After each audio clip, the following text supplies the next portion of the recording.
నిజాయితీ బహుమతి. ప్రారంభం. ఒక చిన్న గ్రామంలో రాము అనే బుద్ధిమంతుడు, మంచివాడు ఉండేవాడు. అతను చిన్న పిల్లవాడు, కానీ చాలా నిజాయితీగా ఉండేవాడు. అతని తండ్రి కూలీ పని చేసేవాడు, తల్లి ఇంట్లో పనులు చేసుకునేవాళ్ళు. ఒకరోజు రాము పాఠశాలకు వెళ్తుండగా రోడ్డుపై పెద్ద బ్యాగ్ కనిపించింది.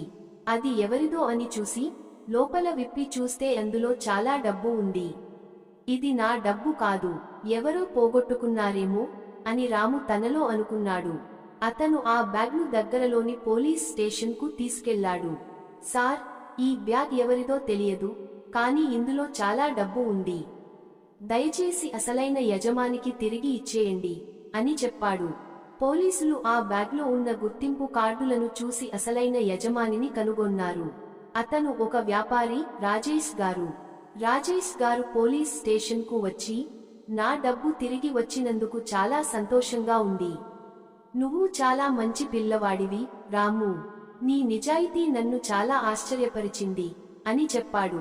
ముగింపు. రాజేష్ గారు రామును బహుమతిగా కొత్త పుస్తకాలు, బహుమతులు ఇచ్చారు. ఆ రోజు గ్రామంలో అందరూ రామును పొగిడారు.